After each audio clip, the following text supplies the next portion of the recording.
another episode of Inside the Recording Studio. My name is Jody Whitesides, and with me, as always, is Mr. Chris Hellstrom. How are you today, Chris? I'm doing good, Jody. Sweet. I'm doing all right. Had a little bit of a trying couple of weeks here, but yes, I'm aware.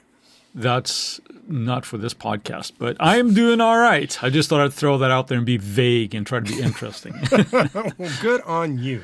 Well, right? Way to be vague. What are we talking about today? Well, it is episode 88. That might mean something about the future, like 88 miles per hour and such. What does that mean? Well, we're not going to go 88 miles per hour, but we are going to talk about a modern EQ called split EQ. Is that taking us into the future? I think it is. Yes, I actually mentioned it on... as a Friday find very, very, very, very recently. You did. And we liked it so much, we're like, we're going to do a whole episode on the damn thing.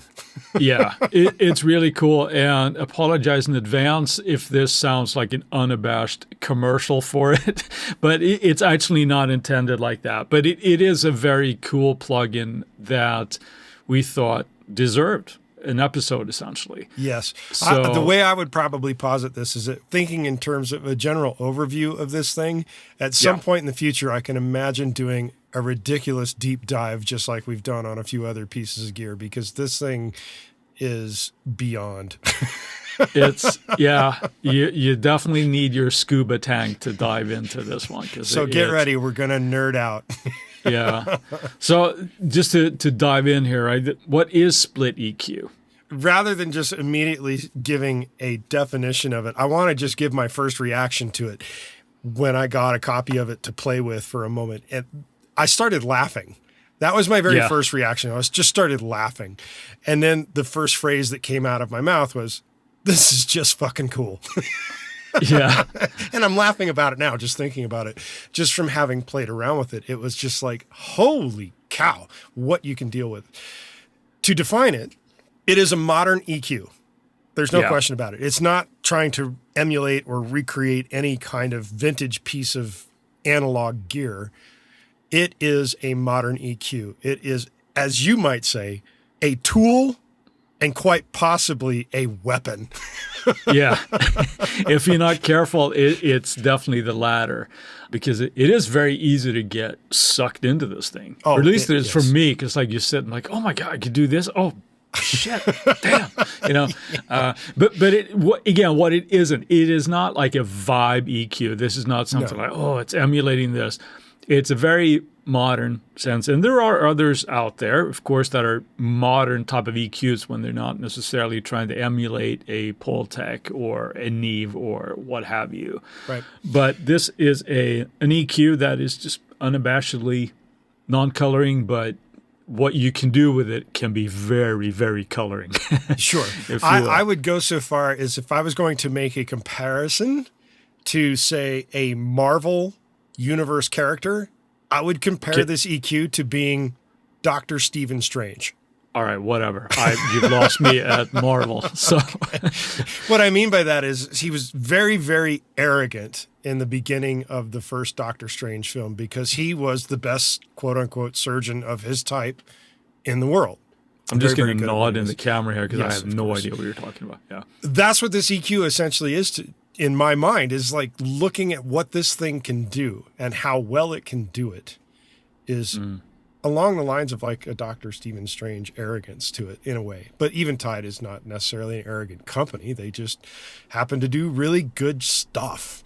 Yeah. Even with their hardware stuff. Their hardware stuff is known for being really amazing. And now I'm going to say that this EQ and, well, we've talked about other plugins of theirs in the past that are just like, man, this thing is just so good. Beyond being just a modern EQ, it takes the idea of being a modern EQ that doesn't color things a step beyond. In that, it allows you to split the signal, not only just the entire range of the signal you can EQ with, but you can now split it into tonal portions of the sound and the transient portion of the sound. Yes. And that allows you to such ridiculous control over a sound. It's insane. On the surface, it can seem like your modern EQ, just like a Fab Filter EQ or something like that, or like the Infinity EQ. Or the Ozone EQ. Yeah, and it's just great at that as well. But this goes way beyond that because, like you said, it separates, and it's not like you necessarily have to do this process because it does it for you, where it separates the signal into the transient and the tonal part. So best way I thought to kind of wrap my head around that was to take a drum hit where, you know, we might want like all the smack of the initial hit, but let's say that it has an odd sort of resonance in the decay. With this plugin, what you can do, you can leave the initial hit unaffected, then sculpt out the tonal element of that ring. So you can remove all those nasty frequencies that you don't want necessarily. If you think of it as a drum hit of the transient and the tonal elements, I think that's a good way to sort of wrap your head around what this thing actually does. And then the and to be fair, just to kind of butt in for a second here, to be fair, Eventide actually already has a plugin that is specifically designed for that purpose that you're just describing, and it's called Fission. They already had a plugin that kind of already did it, but not to the level of control inside like an EQ situation, which is what the split EQ is.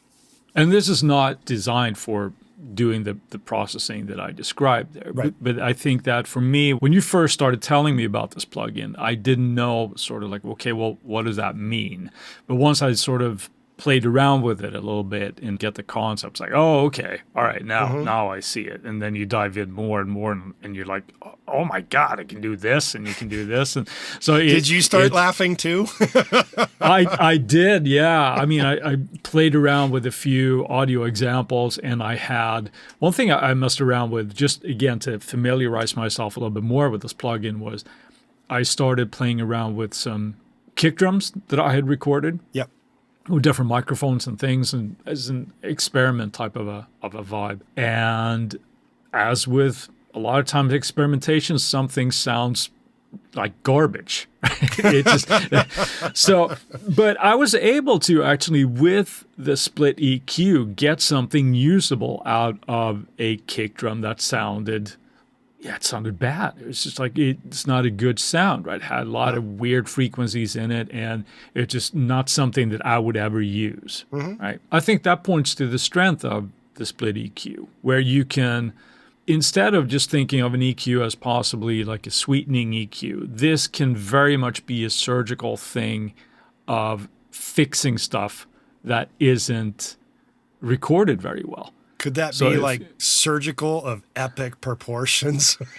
Yes, to tie back to, I guess, the Marvel theme there? No. It had nothing to do with Marvel. That's just like, to take it beyond just being a modern EQ, it is epic in what you can do with it, is essentially how I would look at it. Yeah, and I think we're just, at least I am, just sort of scratching the surface of what it can do, because we all know that when new software or technology comes out, there is an intended purpose, but then there's also an abuse factor that comes in that garners like creative use of a tool that just gets great results, but it's not the intended purpose. So I'm still waiting to see what you can do. And I have one thought about this already, actually, where since you have control over the transients and the tonal elements, let's say that you have a drum kit, a stereo drum kit again. Sure.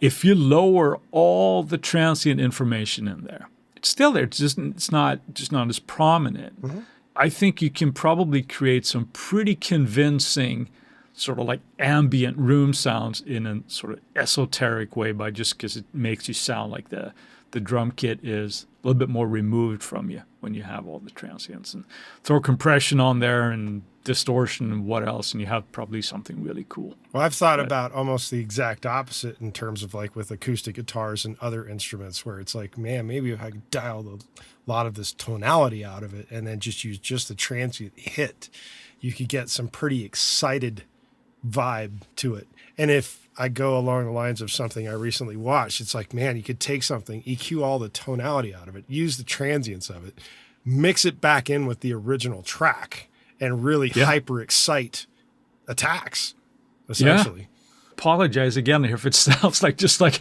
a commercial here. It really isn't. But I get actually excited with this thing because you start seeing the possibilities and just kind of playing around with it. And just slapping it on a track and just playing around with just the transients. You have on the interface, there's like a tonal fader and a transient fader that you can just blend to taste, and they're usually just right up the middle, right? But just starting to play around with those, and you can already sculpt things like you would almost do with a compressor, right? You just taming peaks.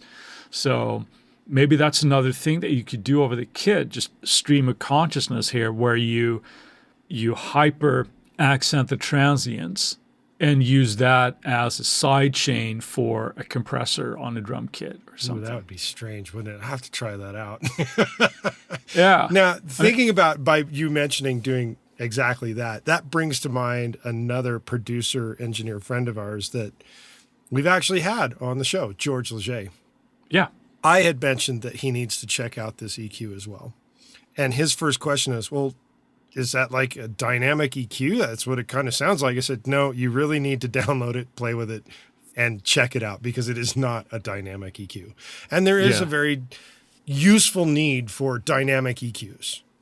I have a couple in my arsenal, and every so often there's just a need for it. But this is not that, is the best way of saying it. It is not a dynamic EQ. Yeah. It is like a whole new class of EQ.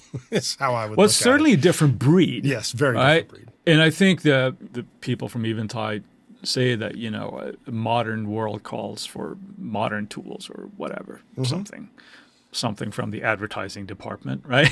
But I thought it was hard to wrap my head around it first without playing with it and to see what it can actually do. It's cool. That's all I can say. I mean, I was playing around with it even more before we started taping today, and I'm kind of giggling here to myself. It's like, this is badass, and just the ultimate controls of what you have, right? Mm-hmm. So. All right. Well, now that we've giggled a little bit about it, let's take a word from our sponsors. And we're back. We're going to take a look at some of the uses that Chris and I can think of right off the bat for this plugin. And we'll also give a general overview of the controls of the EQ itself. This is not a deep dive, but eventually we'll probably do one. So, Chris, what are some of the uses that you can think of immediately off the bat for the split EQ? First thing, I already mentioned drums, right? So I'm thinking primarily things that have, you know, a lot of transients, like rhythmic things. You mentioned acoustic guitar. I think it would be a great thing to do, where you might want to tame some of the transients, where you have resonances ringing out that are not necessarily pleasing. I think those are the immediate things. But it's hard to imagine something that possibly couldn't benefit of this, I think. You mentioned before the dynamic EQs. Yes. And sort of like multi-band compression kind of goes into that same kind of general area, I think, where we're just kind of controlling certain frequencies. One thing that I was, you know, reminded of is like for like metal guitars, when you do a lot of palm muting, and how that chugging can sort of get away from you sometimes. So a common trick is to do what's kind of like known as the Andy Sneap thing, where you use a multi-band compression in a low frequency and it tames just those chugs with the palm mutes. Sure. I think this is something that you could obviously do really, really well using the split EQ as well. Just dialing in that, you know, and kind of taming that. Thinking of your example of that in and of itself, this EQ, yes, would do great in taming chug. If it's on the opposite spectrum of hyper attacks happening, where they're super squealy, you could take the that transient as well right off of that, which would be pretty awesome. That as well. You know, a certain level of vocal correction, if you have over a sibilant track. That's a very difficult word for me to say, apparently. But all sorts of those little tweaks, and even, you know, you and I are kind of talking about individual instruments and individual tracks, but I'm sure you can see uses for it on an entire mix type of a thing as well. Oh, yeah. Right. Out of what I brought up there, anything beyond that you can see that you would use it on, or? Well, going a step further than just the splitting of the tonality of the signal and the transient of the signal, the controls lend themselves to giving, as I mentioned before, hyper epic kind of control over what you can do. And there are 8 bands to the EQ. Yeah. And I believe that's the maximum that it's going to do, because it doesn't allow you to add any more or remove the 8 that are there, but you can turn each one on and off individually for what you want to use. Each one of those, you can control the panning. Not only is it a stereo EQ if you're using it in stereo, or a mono EQ if you're using it in mono, it has the ability to also go per band, either stereo or mid-side. Yeah, which is cool pretty that? ridiculous. And then you could take it a step further on that, and you can go mid-side per transient, per band, or per tonal, per band. You're going so far down the nerd rabbit hole at that point, it's insanity. But the fact that you have that much control on it is pretty amazing, which is where it goes beyond being just a tool. It becomes, as you mentioned here on the podcast, and I made a joke of it earlier, is that you can weaponize this thing. Yeah. And really do some pretty wild things that your brain could cook up. Right. And, again, just like a 13-year-old with a little bit of karate, it isn't necessarily always a good thing, But what you're describing there as well is experimentation also, yes. Right? As well as just practical tools. You can come up with some crazy stuff just doing this. And the obvious thing that I would think, if you have, let's say you don't have an individual multi-track, you have just a stereo drum groove, for example, not completely unheard of, right? And what? I know. Have you heard of such a thing? They have these loops now that are like time-based. No. You can then tame, let's say if your low end gets a little bit too wide and it starts taking up too much space in your mix, you can actually go in here and just fold that in at certain frequency bands, and even just transients or the tonal element. So the level of control there is just like astounding nerd level. You know? So, astounding nerd level. On a general sense, if I go back, the grand overview of the EQ itself, you have 2 sliders that control the overall volume of the transient and the overall volume of the tonal part of the signal in relation to all 8 bands at once. So you could literally dial down the entire tone and dial up a little bit of the transient if you've already done all of your EQ moves on the 8 bands and I really want this to be a little bit more. You can do it on a global sense too. It's ridiculous. And this goes a little bit beyond what we'll dive into today, like I said, because this is not a deep dive, but the ability also to sort of solo each band that you're listening to, whether that's the tonal or the transient. So it makes it really handy for finding those resonances and things. And can you reiterate that? Because it sounded a little bit funny the way you said it. Because soloing a band in the EQ is obvious that there's a lot of EQs that do that, but you kind of brushed over that. Okay, yeah. So we can solo and just listen to the actual frequency band that we're working on at the moment. But what this goes beyond is that you can do that to either the transient part or the tonal part of the band that you're trying to solo. Exactly. I don't want to go beyond that because I don't want to get like too deep into it here. But the level of functionality and how you can do that, it takes a lot of the guesswork, for want of a better phrase, when we're searching for those resonances and those peaks that we're trying to adjust, right? So that's a really cool functionality. And like you said, you got those 2 sliders, so you can do it as a whole. So, well, I didn't mention anything about the 2 sliders. So that was before we started recording. So in addition to the bands that are going on that Chris just mentioned, there's 2 sliders that happen on each band. Well, I wasn't thinking on a per band basis. I meant the global thing. The global thing. So that's a different slider. Okay, so there's a few different places for sliders, and rather than delving into the per band slider thing, I don't even want to go there yet. It's really tempting, isn't it? But it is. It really is. No, but Eventide have, at least the type of recording of this podcast, there are demos, and I'm sure they will continue to do that. And try it out. It's really cool. I think the flexibility of it, and it doesn't have to be used in split mode. Again, I want to reiterate that. It can just be your regular EQ, right, with the usual controls, and it's going to sound awesome. But then you have all this sort of added functionality to it, where it can be Most of the time, I think people will use it as a fixing thing, but it could also be like a really creative thing is for all those uses. Yeah, and I would liken that to the concept of another Eventide plugin, by the way, which is the Precision Time Align, where you showed me a video of Chris Lord Alge. Tom, actually, was his brother. Was it Tom? The brother Tom. Brother Tom Lord Alge, who was talking about a different way of utilizing the Precision Time Align plugin in a way that was just like, oh, why didn't I think of that kind of thing? Essentially, he sticks a plug-in, the Precision Time Align, onto a channel and then can automate the movement of the fine-tune control, which goes down to like 64 slices of a sample somehow, which is just insanity. But doing an automated move on it allows him to create what sound like tape-based flange effects without artifacts. Yeah.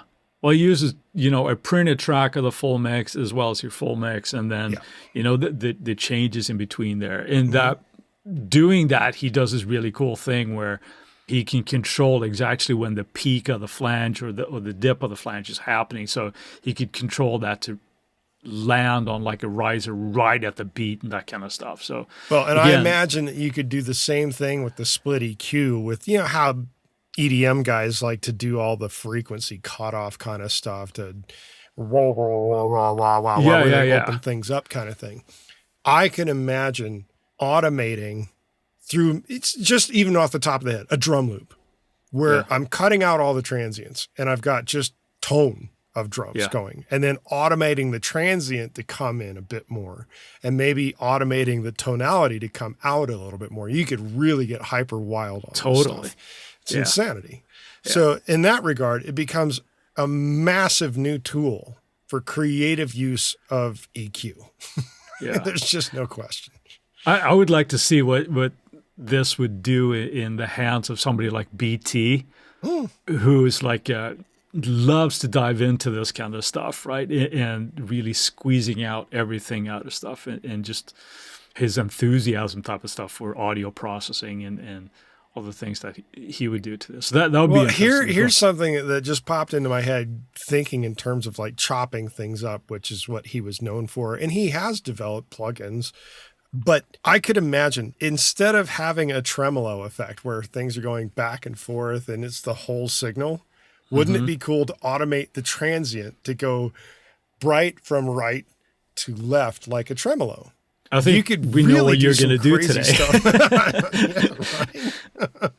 That would be pretty wild to tremoloize, so to speak, a portion of your signal to sweep it right or left. And part of this also comes into the fact that we now have at least Dolby Atmos, but there's another platform or two that I'm aware of that is also getting into the whole 360-degree listening aspect of an environment inside a pair of headphones.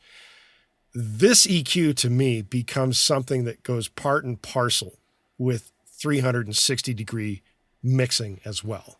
Because you could probably really warp some shit, so to speak, into the 360-degree realm, where you could leave the tonal aspect sitting dead center and then warp the shit of the transients around your head to really fuck with yourself. Or at least your listener. And I'm reminded of the phrase that we like to say, like, just because you can doesn't mean you should, right? True.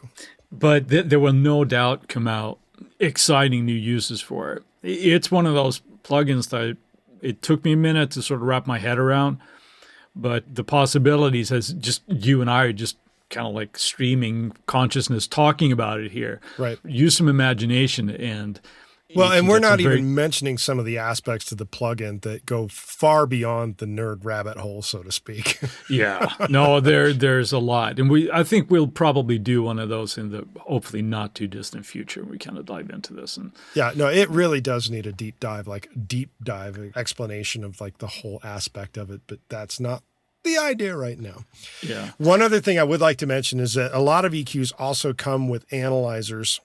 This one does come with an analyzer, but that analyzer allows you to analyze not only the standard EQ curve, but it also allows you to analyze the situation going on with your tonal aspect and your transient aspect. So you can turn the analyzer on and off, or you can also make it, if it's on, pre the EQ settings that you're doing or post the EQ settings you're doing, which is standard for most analyzers. Yeah. You have all the usual controls and then a whole lot more of what you can do. It's almost, well, technically it is, but you can think of it as it's 2 EQs in one.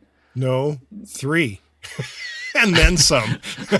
There's a lot. Well, I'm thinking just the transient, the tonal, and then I guess the third one would be just your standard regular EQ. signal. Yeah. Right, yeah. So it is a pretty cool, and I think, before we start blushing too much about this, and maybe we'll try to wrap it up, but ultimate thing then, Jody, is it a weapon or a tool? It's a tool that could be weaponized. That's how I don't think we're going to top that ending. So, but people go check it out. It is really cool. That's all I can say about it. It's really, really cool. And with that statement from Chris, let's move on to Friday finds. What have you got for us, Chris? You mentioned Tom Lord Algae before, and I recently chose him as my Friday find. And I have another thing that I watched over the week. It is a mixing masterclass with Michael Brower. Mm-hmm. And Michael Brower, obviously known for all the amazing records that he's done and the multi-bus outputs and all this kind of stuff.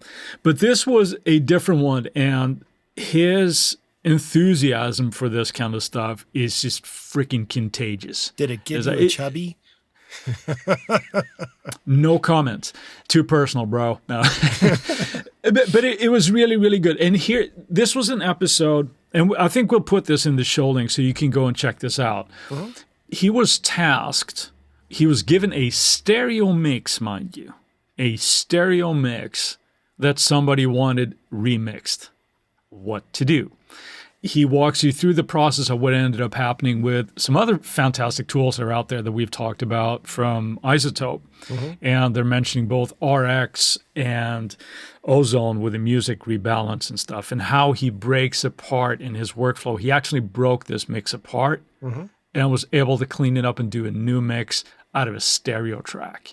Pretty wild. So speaking about modern tools and what we got today, it's pretty darn amazing. So that's my find for this Friday, the Michael Brower mixing class. But what about you? I'm looking at the BPB Dirty Spring, which is from Bedroom Producer Blog. That's what BPB means. Okay. And they've got this plugin called the Dirty Spring. And all it is a reverb that is meant to sound like a spring reverb that also has the functionality of adding bit crusher vibe to it. So you don't have to do it in 2 plugins. You can do it within the plugin in and of itself, which to me is making me think, well, Chris, why didn't you tell us about this since you are the man with the distortion? Anyway, that's my pick this week. I believe the plugin might actually be free as of the taping of the show. Will it remain free? I have no idea. Very so that's cool. my pick right there. All right. While we've got your attention, we ask that you post about us on your favorite forum. And we also ask that you go to the website and leave us a review at insidetherecordingstudio.com/review, or just go to insidetherecordingstudio.com and sign up for the mailing list. Doing so gets you weekly reminders about the Tuesday tips that come out every so often, usually every Tuesday, and we'll make sure that you don't miss any future episodes. In addition to that, if you're on the email list, you are usually automatically entered into any giveaway that we're giving away stuff. If you'd like to send us an email at goldstar, GOLDSTAR, at insidetherecordingstudio.com with the word split in it, you'll get something cool back in your inbox. If you have a topic of suggestion for us to explain in a future episode, contact us via the contact page at the website, and we'll put it into consideration for a future episode. Plus, the Michael Brower link that Chris mentioned will be on this episode's page post. And with that, I'll say, see you next week. Have a good one, Jody. Thanks for listening, people.